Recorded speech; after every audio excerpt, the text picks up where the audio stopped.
a team that we came up and represented ourselves.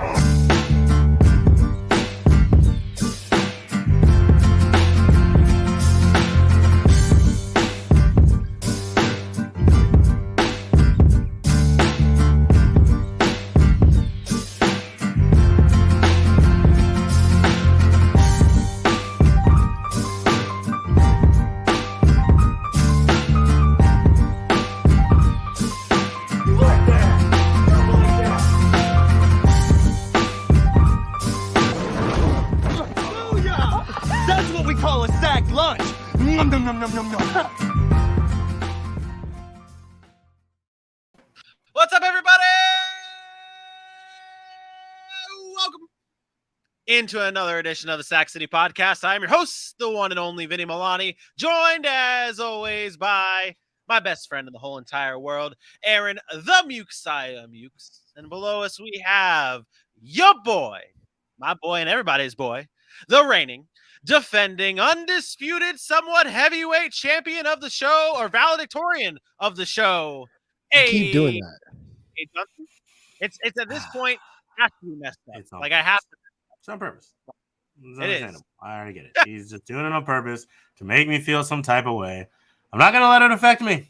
I'm excited. I'm happy. I'm here. Let's do it. But if you think about it, though, you have a bunch of nicknames inside of one nickname.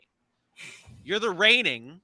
That's one nickname. The defending, somewhat heavyweight, valedictorian. That's four nicknames. That's four nicknames right there. Those are adjectives, really. Yeah, I'm not sure I would call reigning a nickname. It's describing. It is to share with a lot of people. Well, okay, I'll get better at my English language and all that. Yeah, we'll work on it. Maybe I'll have to go back to school and they can pass me through right along. Hey! You want to go get that master's? Hey, we talked about getting our masters like last year, man, and now I'm down, man. Like we could all. Hey, AJ's in it too now. Well, AJ still has some days left, or some time. Like, never mind, forget it. Master's degree. Yep, we're doing it. Welcome to the show, everybody. Episode 28 of the Sac City Podcast. We've got a great show ahead of us. We are going to be breaking down the AFC South and their draft grades. This is our final live show where we're breaking down the NFL draft. If you want to see the rest of the divisions that have not been released, tune into our YouTube page tomorrow, where all the clips will be released, and you will not miss a second. Gentlemen, I didn't get to ask you this. How goes it, Aaron? I'm good. It's what day is it? Wednesday? I don't know. I'm losing track of time. I'm good. I'm tired, but I'm good. Things are moving at a rapid pace these last few weeks, but I'm good. I'm excited. We're going to talk about the schedule release a little bit here to start, and then I'm kind of sad because this also is the time in the NFL where there's like a lull. There's not much going on. Rookies are going to camp or, rookie camps and all this stuff, but there's not a whole lot of breaking news. We don't get a lot to talk about, but we're the Sac City Podcast. We will think of things to talk about. Yeah. And we mentioned it before. We'll have to break out the fantasy football talk. Yep. The NFL might be dying down, but we don't die down. I don't know, man. I have a feel the NFL is going to find a way to continue to stay more relevant than they have in the past.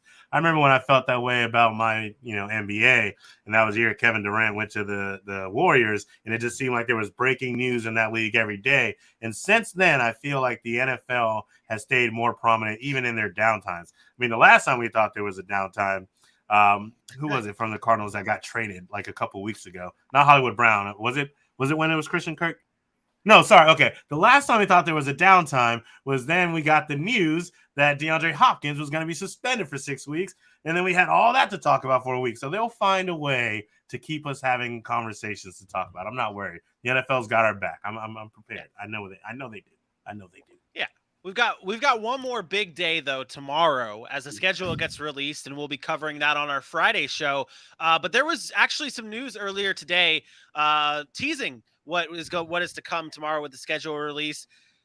The easiest and hardest schedules have been noted, and people that have let us know who those teams are. And I not only want to talk about that, but I want to see you guys' thoughts on how what does this actually mean? Like, should people actually be caring if someone has the easiest schedule or the hardest schedule? So it was released that the Cowboys and the Washington Commanders have the easiest schedule based on opponent win percentage from the previous year of 462. And the Rams have the hardest schedule at 567. And all those numbers mean whatever, but we're looking at last year's. I want to know you guys' thoughts on how much we should be factoring in or being concerned with who has the easiest schedule and who has the hardest schedule. AJ? I mean, to a point, it doesn't matter because, like you said, it was the previous season. I bet going in last year, if you had the Bengals on your schedule, you probably had an easier schedule than somebody who had a more successful team from the year before, and the Bengals went to the Super Bowl. So the fact of the matter is we don't understand how these teams are going to come in and perform this season, and that's what matters. Now, if you want to talk about the teams that you know some way or somehow will always be around the mix, you talk about playing the Packers, you talk about playing the 49ers, who always find a way to figure it out. Like things like that, sure, you can assess that the schedule may be a little more taxing in some places, but to say outright, based on last year, I don't know that you can absolutely do that when it's the easiest or the hardest schedule. Yeah, this is a conversation that is just that. It's just to have a conversation. Nobody knows who's going to be good this year. Every year we see NFL teams go from being worst to first, not making the playoffs to making the playoffs. And yeah, so you can look at the Dallas Cowboys and the Washington Commanders, and you can say, okay, they play in an NFC East that hasn't been very good over the past few seasons. They get to go play the NFC North, which has the Bears, the Lions, and the Vikings and Packers being the only two really relevant teams there. And then they also play the AFC South, which is the Texans, the Jaguars, the Colts, and the Titans. And we all know how we feel about those teams as much as we've kind of been on them and how they haven't really been as competitive as we've liked. So, yeah, you can look at that on the surface and say they have an easy schedule versus the Rams, who have a Super Bowl winning schedule. They're playing the number one team in each of those divisions. It's something to talk about, but we don't know. I mean, we're talking about May and June of a calendar year, and in 2 months, we're going to be looking at these teams completely different. So it's fun to talk about. The schedule release is always kind of a fun time. You get to see when rivalries happen. You start to pick, like we do every year, what's the record for these teams going to be? We're going to pick wins. We're going to pick losses. But really, it's just something to talk about. You can't really get a good idea of what's going to happen until they play one game. And then we start to see, okay, who might have a good team and who might not. So it's fun to talk about, but I don't get overly analytical about what's going to be easy and what's going to be hard. Even that, though, I mean, I remember thinking come the end of week 2, the Tennessee Titans were just going to be the trashiest team in the world because that defense was trash and they were getting thrown all over the place, which is factual.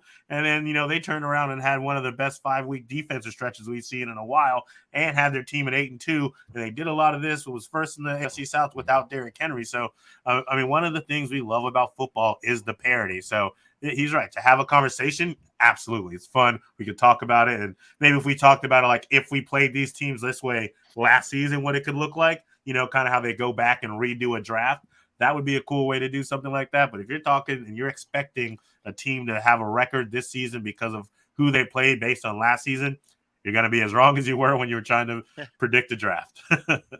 I think what we should do during the quote downtime of the NFL offseason, I think we should dive into these schedules and actually make like a scale and determine the hardest and the easiest schedule based off of some factors that we consider, whether it be like where we rank these teams on like a power ranking scale. Aaron, you're the king of the 7-round mock. I'm sure you could dive into all these schedules and see what I like the idea. I like the idea of doing a little preseason based on free agency, the draft power rankings, and then gauge their schedules based on that and not what they finished up last year. Because you got to remember, it also doesn't include teams that suffered injuries last year. So you get a team like Baltimore Ravens, any team that plays them, their strength of schedule is going to be less because they weren't as good last year, but they're going to be better this year. We all kind of perceive that to be the case. So I like that idea. And it also doesn't consider travel.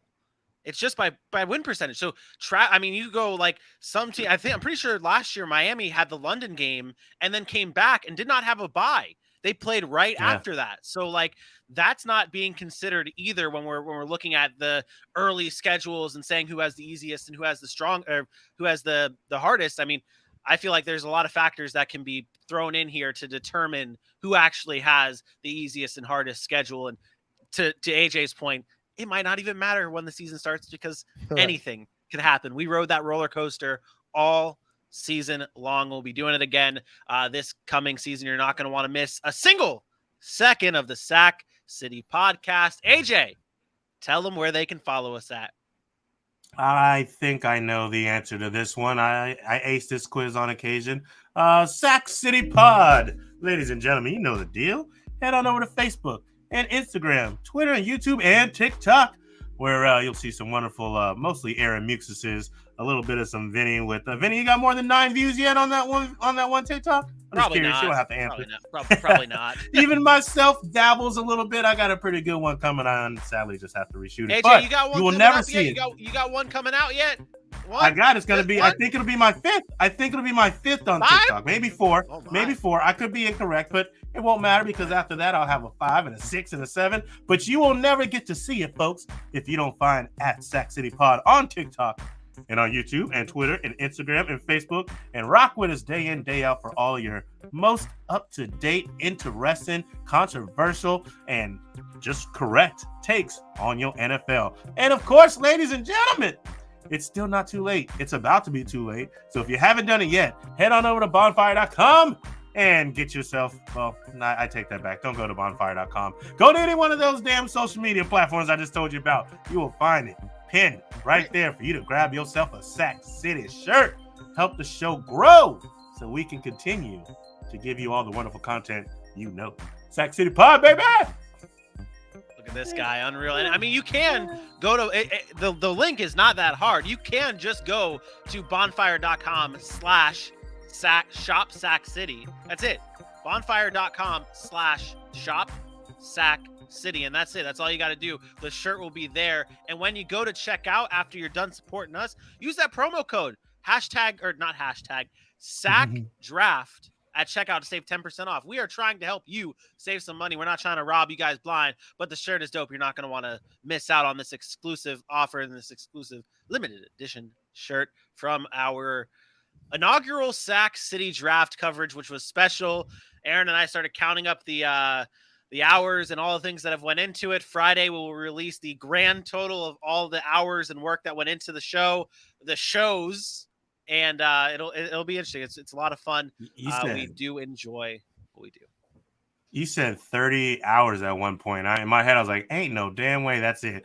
I was like, it's got to be like well over that. Yeah, we are well over that. The numbers are astronomical to the point where Aaron sent me his basically his time card, and I thought it was a typo. So just know that it's like telephone numbers at this point of what like the hours and the graphics and the videos and everything that went into this. So it's wild. It's great. It's going to be a good time on Friday's show where we're going to break down the schedule release as well. But tonight we're doing the AFC South. And if you are new to the show, or this may be your first time watching one of our draft recap specials, we break it down by grades. And also at the end of the show, we break it down by a total GPA. We're doing the AFC South tonight. And where else to start? At the top, the team that probably made the biggest noise, the most noise at this draft, is Tennessee Titans, headlined by Treylon Burks, Roger McCreary, and Malik Willis at quarterback in the mid rounds. This draft was interesting for the Tennessee Titans with the trade of A.J. Brown to the Eagles, then replacing him with Treylon Burks. I feel like that's where we got to start, gentlemen. Aaron, what were your overall thoughts on Titans draft, including the massive trade that sent A.J. Brown to the Eagles? Yeah, it started there. The trade was very perplexing. We talked about it on draft night. We've talked about it since then. You're trading a talent like A.J. Brown, who's been highly productive in that offense in a limited role, really, when you talk about their offense being so heavily relied upon Derrick Henry in that play action game. He doesn't see the targets some of the top receivers see in the NFL. And then you get a guy that's that productive, and then all of a sudden you decide to trade him because you don't want to pay him. And regardless of what the Tennessee Titans front office is saying about how there were some things they, didn't work out and they wanted to give him the money, but they couldn't. I don't buy it. I think it was a matter of them saying, you know what, we don't want to pay this receiver this money, and we're going to go out and we're going to draft one of these guys that we feel like can come in and do the things that A.J. Brown does for far less cheaper. And to me, that was a big mistake. Look, I'm not saying Treylon Burks is not a guy who can't come in and play in the NFL or be a good receiver, but he's unproven, where A.J. Brown has already proven. Treylon Burks played in an offense in Arkansas.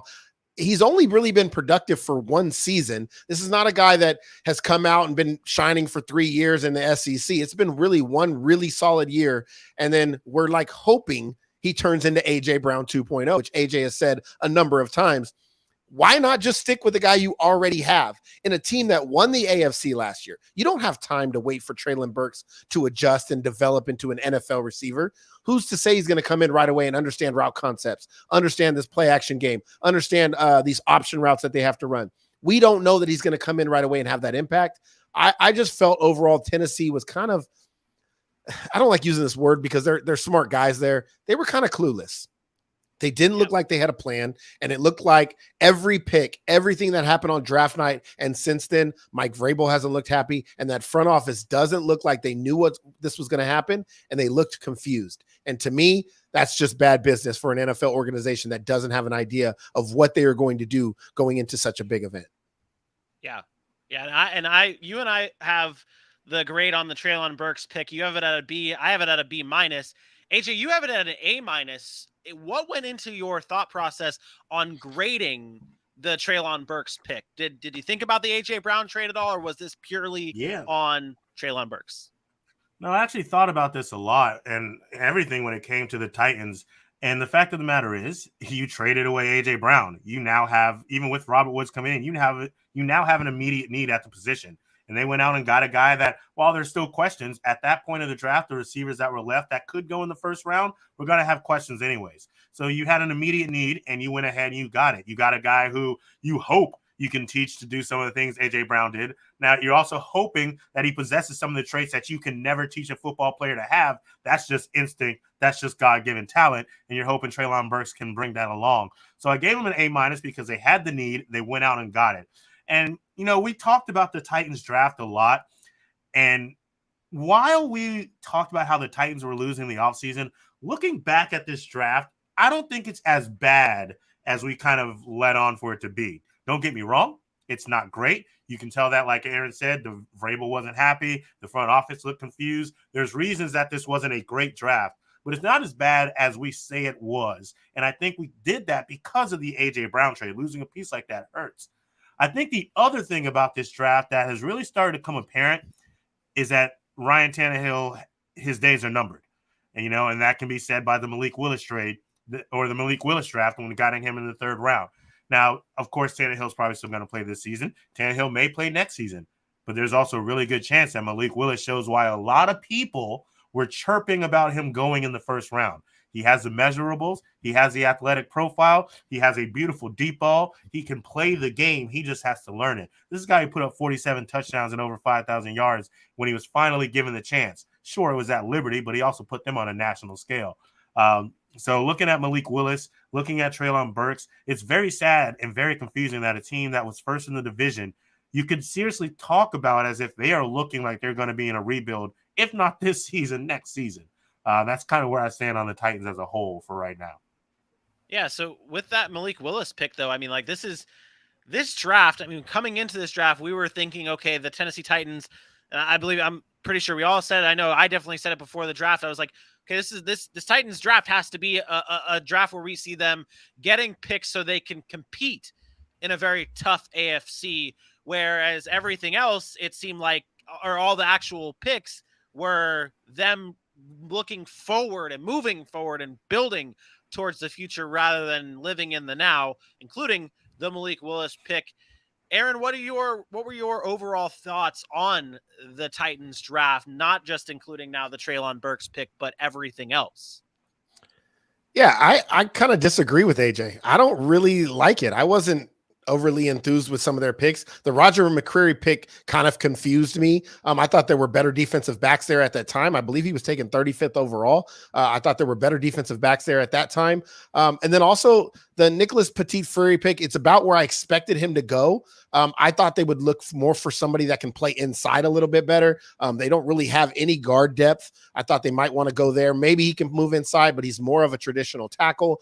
And then the Malik Willis pick. Look, I think they just went value there. I don't think they had an idea of coming in and taking a quarterback because I don't think they thought Malik Willis would drop that far. So the fact that he did and they snatched him up, to me, it was more like, hey, let's get some value here for a position that we may be looking to replace in the next year or so. So I thought that pick was good. I did think that was a good spot to take him at, but they had so many other holes that I don't think they filled. We talked about the linebacker position. They waited until the 7th round, which I actually thought it was, or the 6th round, which I actually thought they got a decent player in a Chance Campbell, but they still have to worry about that linebacker depth. They have some offensive line issues. Edge rusher is still an issue for them. Trying to get to the quarterback is going to be a problem.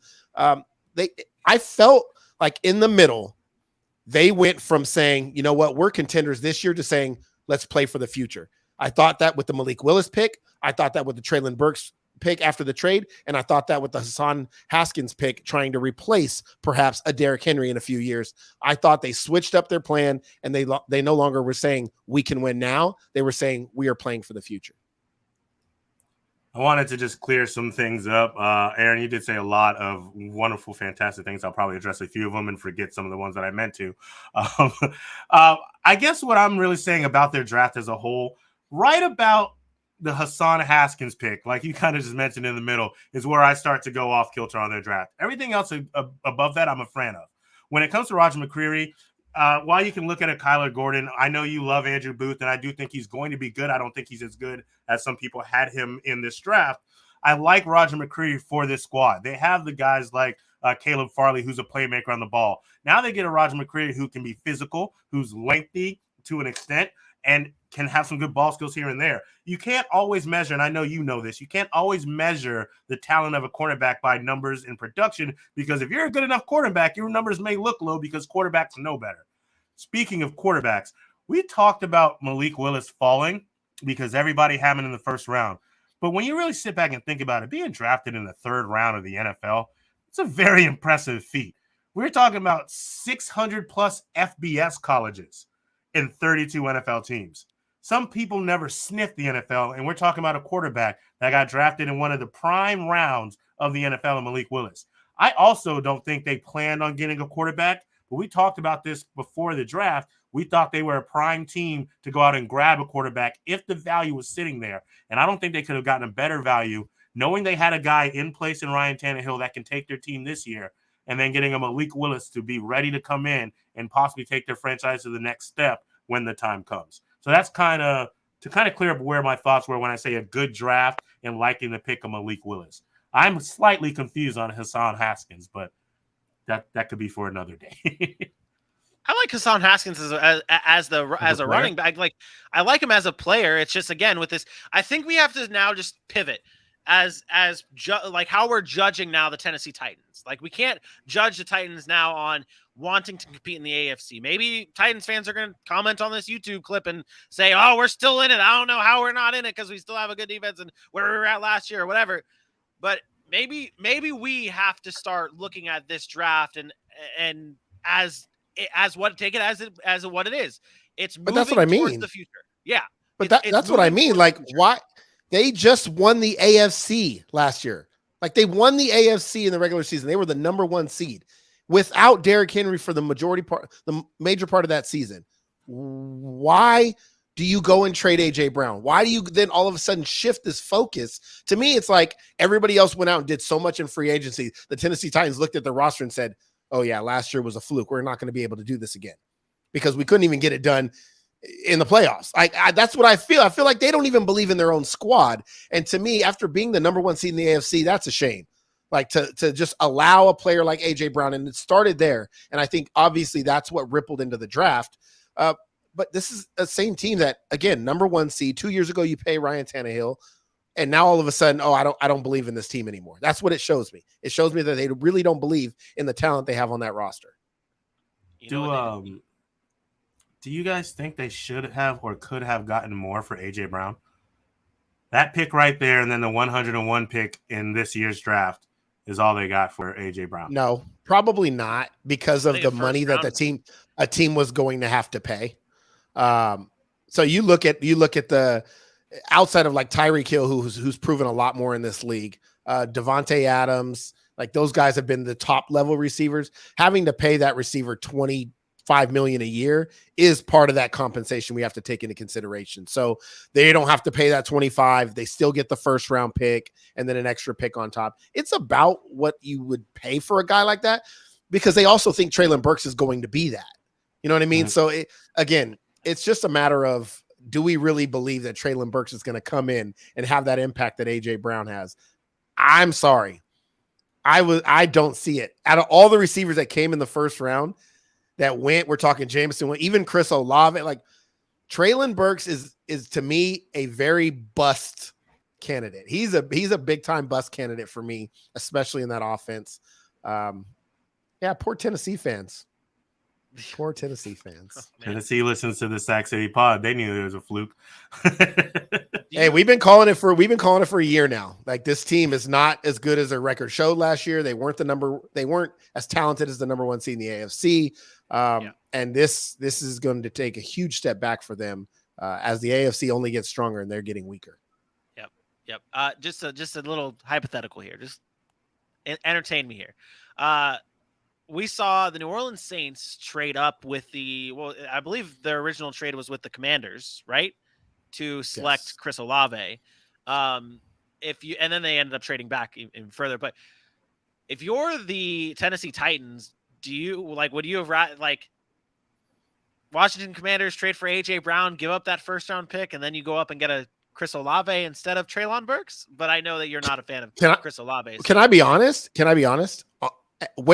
What Tennessee did, I don't have a problem with. If they traded AJ Brown, that's the route they were going to go. I don't have a problem with it. I don't think you draft Treylon Burks there. This is what I remember when I said you give up a hole and then you feel the need to get that hole right then and there. So you give up your receiver, so you draft the receiver.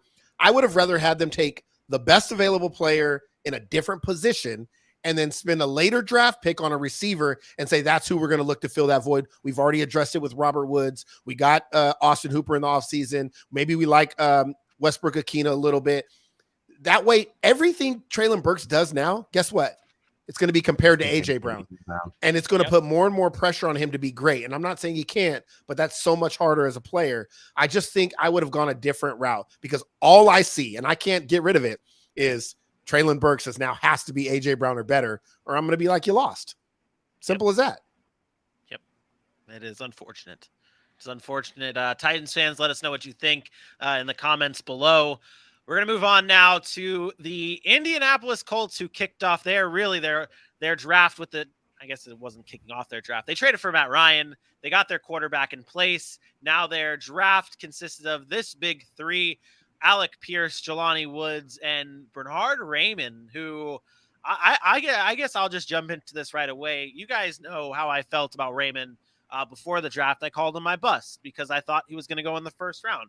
Well, that kind of changed, to be honest, and I graded that in A, because you get an offensive lineman with a first-round talent and the potential to be that type of player in the third round. I mean, Raimann was incredible at Central Michigan. I shouldn't say incredible, because I was dogging him at one point, but this pick is honestly one of the best value picks in the draft because of this guy's ceiling. He can be an all-pro tackle in this league. And we talk about how special the Indianapolis Colts offensive line has been in the past. I think they just got even better with selecting Bernhard Raimann in the third round. I think this is a really good pick for the Indianapolis Colts, one of the best value picks in this draft. And I know with my grade, I had it. I called him a bust before the draft, but giving him an A as the 77th pick is it's perfect in my opinion. Yeah, I don't think you're a bust when you're projected possibly to go in the first round. Somebody calls you, that would be the biggest bust, and then you drop to the third round where you probably should be going anyways. I think that you can almost start to look at that as a steal, right? Somebody that again, people were talking about him going in the first round. So pretty high too. Yeah, I have no problem with it. I think when I mocked him, I had him going to Pittsburgh in the second round. So now you're talking about third round. Yeah, I think that's a win there, and especially for a team that's lost Mark Lewinsky, that's lost some offensive line help. I think he'll be a nice addition to what they're trying to do there, especially in a run heavy offense. Yep. Let's go deeper into this draft here. Well, actually, not even deep. It's their first pick in the second round, selecting Alec Pierce. And AJ, I'm going to throw this one up for you because, well, you are the Cincinnati Bearcat guy on this show. Alec Pierce is a Bearcat, and you gave that one let's see here. You gave that one an A. Wow, it's just 4 straight A's right off the jump for the Indianapolis Colts. What does Alec Pierce bring to the table for the Indianapolis Colts? Gives Matt Ryan a downfield target. I mean, I know Michael Pittman's talented. Don't get me wrong. I know Paris Campbell's fast. Don't get me wrong. But what Alec Pierce does best, if anything, is to step on that line, beat the receiver, and then stack them or beat the cornerback and then stack them all the way down the sideline. He puts the quarterback in an easy position when they have to make a throw. It's not very often he's going to be somewhere where the quarterback's forced to do something dangerous. And let's be honest, Matt Ryan, now he has a line, maybe he won't. He'll sometimes put up a dangerous ball and throw it. So Alec Pierce, just physical, fast, 6'3", and explosives off the break. I think it was like 13 or 14 catches of over 20+ yards last season. He's a real deal deep ball threat. When I originally thought about the Colts, I thought they needed a gadget type of player, but they felt differently. They went and got another big body type guy. So now everyone kind of seems to be going that physical route, having Michael Pittman, 6'4", 6'5", large catch radius on one side, Alec Pierce, wherever you line him up, whether it be at the 2 or in the slot to see if he can beat a receiver across the middle and take it up, 6'3", 205, 210, and explosive. That's the route they kind of go. So I like the Alec Pierce pick. It's a good, talented receiver, especially where you got him. And at that point in time, there was a little bit of a run on receivers anyway. So he kind of fit in right. He kind of got in right where he fit in my opinion. Yeah, I agree. I the potential is there for the Colts with Alec Pierce. Aaron, you liked a certain mid-round pick for the Colts. Why don't you tell us about it? Yeah, for me, it was Nick Cross. I loved the addition of them going out and getting a Stephon Gilmore to add to that secondary. Kind of the weakest part of their team has been kind of their pass rush at times, but they've kind of beefed up that defensive line. Obviously, they have Darius Leonard in the center. They add Stephon Gilmore, and now you add a guy like Nick Cross. This is a Maryland safety. You're talking about a guy who runs 4.34. He's physical, quick trigger, knows how to diagnose the run, and is they say all gas, no brakes. Like, this dude is going to play at a speed on the field that a lot of players just aren't playing with. He loves to get physical, can tackle really well. I think he is the type of player that is going to help the Colts defense take that next step. This was already a really good defense last year. I believe they led the league in turnovers last year. This is another kind of player that's going to be a playmaker on that side of the football. And for a team that, I will say it, I felt like they were a quarterback away from probably doing some damage in the postseason because Carson Wentz was the guy. Now you go get a Matt Ryan. I think with the addition of the defensive player, adding an Alec Pierce, who's a big-time playmaker, I really like what the Colts did in this draft. For the limited amount of draft capital that they had, especially. We're not talking about high draft picks, no first-rounders. The second rounder was 53, so it wasn't at the top of the second round. They addressed need. They went wide receiver. They went tight end. They went offensive line, and then they went secondary with their first 4 picks. I thought those were positions of need, and they got really good players. But Nick Cross is going to be an impact in that secondary. I truly believe that. It's gonna help them this year, especially in the NFC South or AFC South. Sorry, that's up for grabs. Yep. AJ, what's your dislike with the big tight end selection in the later rounds of Andrew Ogletree? I just don't understand. I don't get it. I mean, I get that you lost Shaq Doyle, but guys like you and I, we've been watching Gigantor come along. And if they didn't like Gigantor, a.k.a. Mo Alley Cox, they went ahead and got a second one in Jelani Woods with their second pick in round 3. Jelani Woods is 6'8", like 260, and can catch the ball. Finally got his chance at Virginia Tech, scoring, I think, double-digit touchdowns last year after spending 3 years as a blocker. So he's almost a full package. He can block as a bookend tight end very well because he's done it for 3 years, and he can catch. And he's a giant target in the end zone. Then you go and you get a guy in Andrew Ogletree, and sure, it's a 6th round, say what you will, but we're talking about a guy who's 6'5", 260, and has never found a way to produce, even at the FCS level. I think it was something weird like I think he had 3 touchdowns over he had 10 touchdowns, 785 yards over three seasons. Even if you want to get him as a blocker on the FCS level, he had problems like that. I would have rather seen them go a different route, even if you're getting depth pieces somewhere else. I mean, if you wanted a blocker, Jamari Salyer, the guard from Georgia, went 2 picks later. Cade Mays from Tennessee, the tackle, went about 5 picks later. There was other places I think they could have gone there. If you really needed a tight end that you wanted to come in and block, I mean, you could address that in an undrafted area after the draft was done, in my opinion, and found some guys who were a little bit higher up on draft boards, a little bit more talented, so to speak, at that pick. So I just didn't think they needed to go there. I think they could have done some other things. And if you were going to go there, I mean, Grant Calicatero was like 4 picks later, you know, and he was somebody everyone toted up a little bit higher. Well, I think they just paid Mo Alley Cox. Like, yeah, I agree with it. They just literally signed him to like a 3-year extension. You bring in a Jelani Woods. The only thing I can think of is, again, maybe they feel like they needed some depth at the position because of the Jack Doyle. They didn't really have anybody else on the roster. I believe maybe Grants, like a Kylan Granson or something like that, but not a lot of depth there on the roster outside of a Mo Alley Cox and Jelani Woods. So maybe this was more of a depth pick, best available type in the 6th round if they thought that's where he belonged. But I agree with AJ. I didn't like it.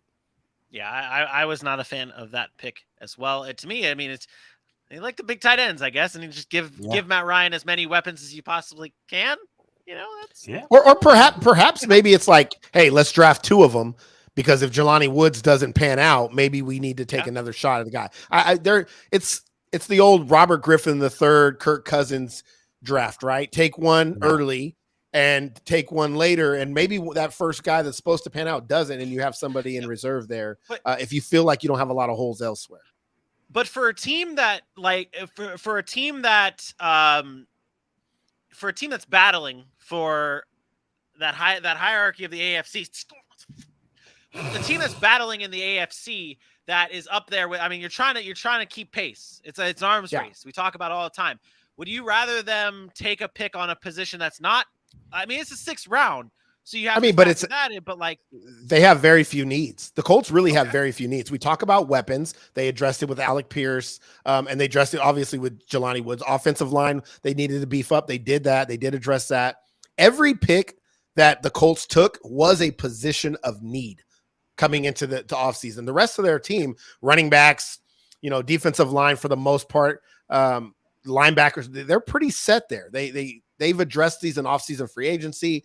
I think they just said, these are the positions we need to get better at, so we are going to take these positions. And I'm not mad at that for a team that doesn't really have a whole lot of glaring holes. Yep.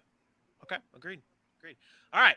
Let's move on to the Houston Texans. But before we do that, and I promise I'll make this perfect for you, Aaron, Joey B, eat shit.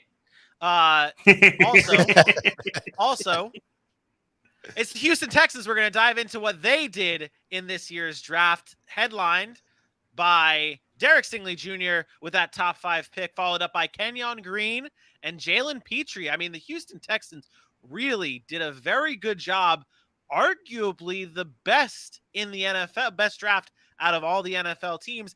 Aaron, what made you so in love with what Houston did in the draft? Where do I start? I honestly don't even know where to start. This is a team that traded away their franchise quarterback. And anytime we talk about teams trading away a franchise quarterback, you're probably looking at a huge rebuild. And that's exactly what Houston is doing. They're rebuilding. It starts at the top. They didn't waste any time. They saw a player that can be a franchise cornerstone in their back end, and they got him at Derek Stingley Jr. This is a guy I talked about being arguably the best player in the draft when healthy. And I know he doesn't have all the experience in the world at LSU because of some injuries, and a lot of it's just based on his freshman tape. This dude and his workout just stands out. He pops off the tape. He is a playmaker. He is going to be a legit elite cornerback in the NFL. So they went and got him first. Then they kind of followed that up, and they said, you know what? We're not done yet. We're going to go out and get one of the best offensive linemen in this draft, one of the more versatile offensive linemen in this draft, in Kenyon Green. And then perhaps my favorite pick, who AJ kind of told me about and kind of got me on board with the most was Jalen Petrie, a very, very versatile defensive back who can add to that Derek Stingley pick and play multiple positions, nickel, corner, slot, safety, can come back and play around the line of scrimmage. He is going to be around the football, and he is going to be a difference maker on a defense that, let's be honest, has been atrocious for a number of years now. So I felt like they just addressed, they had so many holes that they can go out and get the best available player. And I will let AJ talk about those middle rounds where they killed it as well. Some of the players we talked about pre-draft, but I thought they went out, they got addressed need, but also got explosive playmakers at those positions. And I thought it was big. Honestly, yeah, Jalen Petrie is one of my favorite picks from them at the timing because it showed that they were serious about what they were getting ready to do. They understand what they needed to enter. And after getting a Derek Stingley, you took a look at what you were lacking last season and forget about the surprising wins that they got over top-notch teams at great times. They understood they needed help on defense, and they went and got it. And talk about a balanced draft. Defense, offense, defense, offense, defense, offense. And you're getting needs everywhere you need to. I love the Christian Harris pick. I know he left a lot to be desired at Alabama, so to speak. But leaving a lot to be desired at Alabama is killing it damn near anywhere else. And the Houston Texans get this guy right up front. A guy who can get some pressure on the quarterback, who's mean, who's nasty, who can hit, and who likes to hit. So I really enjoyed that pick. I don't know if we have any Damian Pierce B-roll, but that running back choice was a solid pick. After losing out on a Breece Hall by the Jets, who jumped in front of them, you go and get a Damian Pierce from Florida, who I think had, I think it was 1,000 yards on like 400 carries, something like that. I definitely botched that stat. But either way, he had some serious production. It was around 5 yards per carry was the production he was putting up. So to come in and balance your draft the way they did, I don't think we talked about the Houston Texans draft enough. I mean, look at me. It was 6 A's in a row before I found a reason to give somebody a C. So all the way down. And I know, Vinny, you're just salivating about them picking John Mechie. So, if you want one more piece, yeah. Well, I mean, you look at it, and obviously for me being the biased Alabama fan, I love seeing John Mechie, and then you follow that up with Christian Harris. But as a football analyst that we are in the position of, I mean, those are two great picks for a team that you look at. They had a ton of holes. I mean, this is a team that needed everything basically coming into the draft besides a handful of things. They end up getting they had the ability to take best position available at the time, and it'd be perfect for their team. John Mechie, best available at the time. Christian Harris, best available at the time. Damian Pierce, best available at the time. And you look at that pick of the Damian Pierce, you're like, they have so many running backs on that team of Rex Burkhead and Marlon Mack and the rest of the just washed away running backs. You now have someone who can come in, and if he struggles, it's okay. You have tons of running backs. But if he does good, you've now taken a shot. And we've seen so many times running backs in the middle rounds become super. I mean, you look at like the Alvin Kamara's, and it's a position where it's easy. I don't want to say easy to find, but it's more likely you find a diamond in the rough at the running back position in the middle rounds than any other position, in my opinion. And that's what the Houston Texans could have here with a Damian Pierce. He might be able to take that thrown away from Marlon Mack or Rex Burkhead, who's going to have 34 points in fantasy in week 7 of the football season just to screw everyone over. But I mean, yeah, we talk about it, guys. This is the Houston Texans. They did a fantastic job in this draft, but I have one question. Comparing it, the New York Jets also had one of the best drafts in the NFL, and we've put these two teams, I feel like, are right up there as the two best drafts this year. Do you think Houston gets the edge, or would you still give it to the New York Jets? Because, I mean, the Jets didn't have that many picks, and they're very top-heavy. But then you have the Texans, who had more picks all around. Who gets the edge?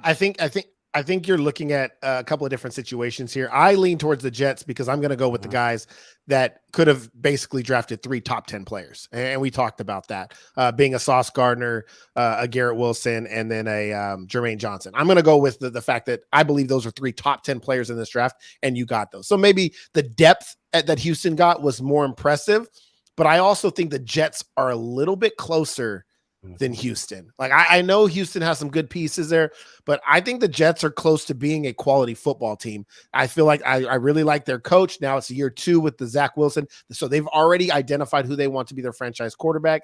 I think Houston still may be questioning Davis Mills, but they're going to give him a shot. So I really like what the Jets did there. I would lean New York, but again, we've talked about Seattle had a really good draft. Baltimore had a really good draft. Detroit, who we're going to talk about on our YouTube clips, had a really good draft. I still lean towards the Jets because anytime you can get top 10 picks, yeah, give me that. Yeah, that's exactly what I was going to say. Their draft went from not having the players last year and the injuries and the defense to being a team that we're talking about contending for their division. While Houston did a good job there at the beginning. Now, who knows? Maybe they put on a good enough show this season that they feel the need to go out in the offseason and fill a couple holes that they found this year. And then you look back on this draft, and that was the foundation that laid it. When you look at the Jets, and you talk about they had less picks, if you really look at the Jets and the Houston Texans, their draft stopped being good about the same spot. So it really kind of evened out. And with the Jets, the guys that they got come in immediate day one starters. And you can say that for the Houston Texans to about right after John Mechie. Yeah. And I think, and this is, and us saying this, it really has we are not knocking what the Houston Texans did in this draft. Texans fans, you guys should be proud and very excited for what is to come in Houston. It's special. And you think about it too. They have all those picks. They still have more picks to come in the future years. If Davis Mills isn't your guy, you still have all those picks to be able to possibly land a star quarterback next year. And you have that talent. That's the thing. They really, that was one of the benefits of not going all in on a quarterback this year, is because you now have rounded out your team. And next year you can take a shot at your quarterback if Davis Mills doesn't pan out, which it's still possible that he's the guy in Houston. But be excited, Houston fans. You've got a good squad on the way. Hopefully. Last but not least, in the AFC South is the Jacksonville Jaguars, who had the first overall pick, highlighted by Trayvon Walker, Devin Lloyd, and I put Chad Muma on here just for you gentlemen because we had a big debate, a big conversation about Chad Muma. It's where I learned that I am just going to keep my mouth shut for Jacksonville Jaguars talk, and I'm going to let you guys roll into it. Wait. There's no way. I'm kidding. But I will be choosing my words very wisely tonight when talking about the Jacksonville Jaguars to make sure that I don't get called too emotional or what other nonsense you guys have called me for being a Jags fan. I will. Now he understands what describing words are, not nicknames. Good. Yeah, I'm just backing off here. So we'll start off with you, AJ.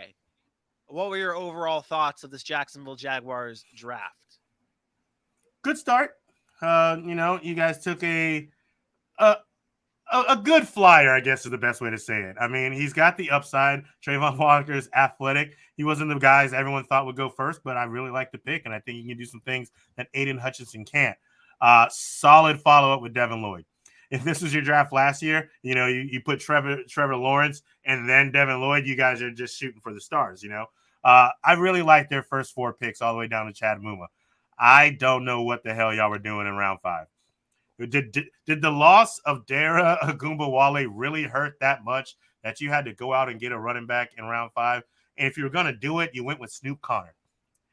I'm hoping you can explain this to me, because Snoop Connor is not a guy that excites me in any way, shape, or form. This may be the gem that you were talking about you can find in the later rounds. We're talking about a guy that never had a 1,000-yard season. If I'm not mistaken, his highest yard season was 670 yards. Now, granted, he was able to get to the touchdown like 13 times that season, but it still leaves a lot to be desired. I mean, with the power that you're going to get from whose name James Robinson, from the quickness, the shiftiness, the breakaway speed you're going to get from Travis Etienne, from the power and the goal line guy of Raquel Armstead, I don't know where Snoop Connor fits in. I feel like there, again, were so many other places you can go. We talked about how much y'all really needed to go with the offensive line, and you got a center in Luke Fortner, but again, Cade Mays was still there at a tackle. Jamari Slayer was still there at a guard. Those are 2 big-name guys that you can get. And if you really, really wanted a running back, my guy Jerome Ford from Cincinnati went 2 picks later, and he damn near had more yards last season than Snoop Connor had in his entire career. So it just was a baffling pick for me. I hope it works out for you. I kind of, sort of, truly do. The Florida in me truly does, but that pick kind of baffled me. Everything before that, way to go, guys. I'm proud of you. I can't believe we spent that much time on Snoop Connor. His name's Snoop. I mean, yeah. Look, this draft was really about two players. It was about Trayvon Walker, the first overall pick, who I'm tired of people like even the reluctancy of AJ, like they're coming out with, well, a good flyer or whatever. Like, what? Why are we justifying the first overall pick? This dude is a physical specimen, and all we can focus on is the level of production at Georgia. When is somebody going to go down and actually break down Georgia tape and realize that they don't have high-level production players on that defensive line? That includes a Devontae Wyatt. That includes a Jordan Davis. That includes a Nakobe Dean, who was a linebacker. It's just the way their defensive scheme is. It's as simple as that. They stop the run. That is what they are geared to do. Trayvon Walker had a job to do, and he did it. So what if he didn't have sacks? We just paid a guy in Denver, Randy Gregory, who only had 6 sacks last year, $80 million. They paid him as a cornerstone edge rusher because of his physical attributes and the way he can win at the line of scrimmage. So I'm tired of people talking about the production. The fact of the matter is I thought Jacksonville had one of the best drafts. You go and you get a guy like Trayvon Walker. You get Devin Lloyd, who's probably the best linebacker in the draft, being able to slot into where Miles Jack was at. You get a center who comes in right away and is going to be a day one starter on an offensive line that is now looking a little bit better. You get Cam Robinson tagged. You get, a Luke Fortner, a Brandon Scherf. You have a Jawan Taylor that's still there. I don't know who the other guard is. Maybe Ben Barch or somebody's probably starting there.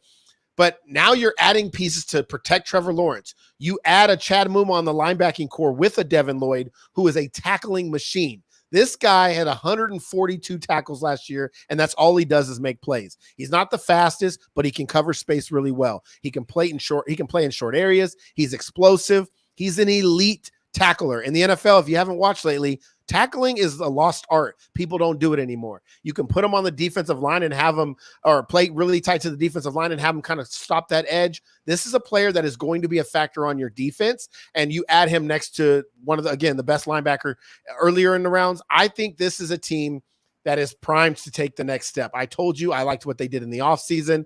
You can look at the rounds 5, 6, and 7. I don't even care about those rounds. They addressed some DBs. Maybe they'll hit there, maybe they won't, but it doesn't really matter. What they've done this offseason and the fact that they put the draft, had the number 1 pick again, and I think hit again is a big, big move for them. And they moved up. Remember, they moved up to come back and get Devin Lloyd, knowing that was a void they needed to fill. Jacksonville fans, Vinny, Dylan, all you Jags fans, a rebuild takes time. It's not always pretty. Sometimes you need to have the first pick for a couple of years. Jacksonville is making the right strides. They got rid of the headache in Urban Meyer. They have now a Super Bowl winning coach.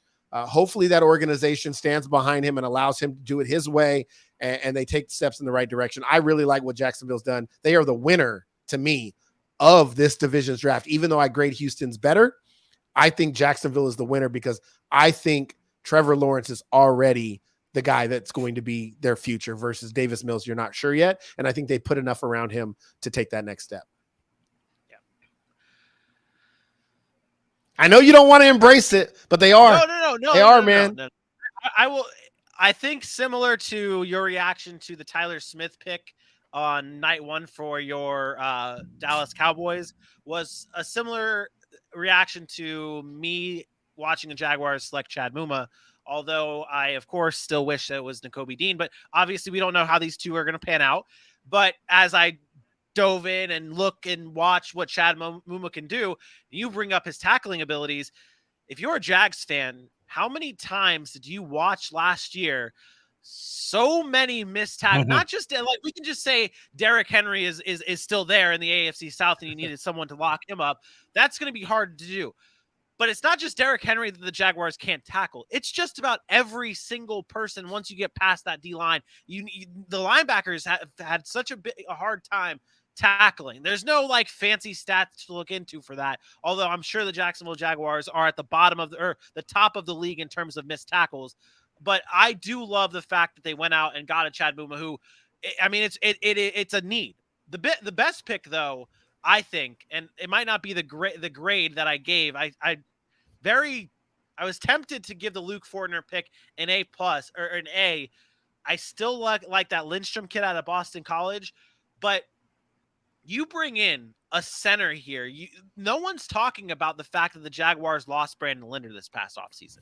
And I know Luke Fortner might not come in and be that instant impact, that day one starter at center for the Jacksonville Jaguars, but he's a person that can develop into your starter at center. And for the time being, you can play him at guard instead of a Ben Barch or whoever you throw out in there at the guard position. He's a mauler. He's got a mean streak. He does what he needs to do. He's a solid offensive lineman who you're going to now be able to bring in and help protect your star franchise quarterback. I'm all aboard for this top half of the draft. I don't get the Snoop pick. I mean, the Jaguars have two injury. I don't want to say they're injury prone. That's not fair. But you have two running backs who are coming off of a very severe, serious injury that could keep them on the sideline for more time than we want. So bring in a Snoop. If you could end up having Travis Etienne and James Robinson both sidelined because of a nagging ankle or foot injury. So you don't want your number one running back to be Rock Armstead. Okay. So that's that. Well, no, I actually like the running back selection itself. You need depth at that position, and it's not heavily invested in. So Raquel Armstead wasn't even close. I mean, there was a chance he wasn't even going to play football again a few years ago. So when COVID started and all that stuff, he caught COVID and it took him a long time to get back. But yeah, I mean, Snoop Conner is what it is. He didn't get a ton of work at Ole Miss, so that's part of the problem, right? You're only getting 100 carries a year. He averaged 5 yards a carry. He was solid, but we don't know a lot about him. Yep. Let's take a look at the overall results of our draft grades. The GPAs for these teams looks like this. The Tennessee Titans with the lowest at 2.79, which is still that is still passing. That is still a passing GPA. That I would know because it's pretty damn close to what I got at Full Sail to graduate. Then the Colts at 3.17. Then you got the Texans at 3.65. And the Jacksonville Jaguars at 3.35. I mean, that Texans grade, very, very high. Might be the highest. It speaks to the depth. It speaks to the depth. I believe their first 5 or 6 picks, we all had high A's all the way to high B's as far as their grades. So they had a really, really deep draft. Really impressed with what they did. But like I said, to me, the winner of the division was still Jacksonville. I believe I had them pretty close side by side, but to me, Jacksonville, the top end of the draft, just was super impressive to me. And you know how I'm a big fan of Trayvon Walker, and I think he's going to be a game changer on that defensive side of the football for them. I think that, so I'm looking back at the statistics here, and based on our GPAs, the Houston Texans are the highest graded team in our draft at that 3.65. They just edged out the Seattle Seahawks, who are at 3.52. So that is the highest grade that we have given out. That's also including the teams that are to be released on YouTube tomorrow, which you guys will have to be locked in the Sac City Pod on YouTube. AJ, did you have anything on the GPAs, or you want to make sure I want to make sure I touch you? Okay, good. All right. I mean, you don't have to. But that's weird. I guess that's weird. If you want to touch somebody, reach out to the Sac City Pod at Facebook, Instagram, Twitter, YouTube, and TikTok. Tell us you love us day in and day out. All the wonderful content we put up. We appreciate everybody who rocks with us in the chat. Follow us on these social medias like the Joey B, like the Bailey, like the other 2 unnamed people who don't want to be in the chat talking with us. Jump in, say hello, drop a line, and then tell everybody how you watched Sac City tonight and you went to Sac City Pod on Facebook, Twitter, Instagram, TikTok, and YouTube, and you got that like, share, subscribe done. And then tell them about that beautiful post that was right at the top where you got to go to bonfire.com and use that promo code SACDRAFT for your 10% off of that wonderful Welcome to Sac City shirt. The first part of the Sac City merchandising line. Get it now. Get it while it's hot. Get it before we try and change and do something new. It's time to do it. Love the guys. Love the fans. Love what we do. Sac City, baby. We'll be back again live at 8 p.m. Eastern time for another Fun in the Games Friday episode of the Sac City Podcast right here on Facebook, YouTube, Twitter, and shout out to everyone watching us on Belly Up Sports TV. We appreciate it so much. For my best friend Aaron Mukes and for your boy AJ Johnson, I am me. We will see you Friday. Peace out.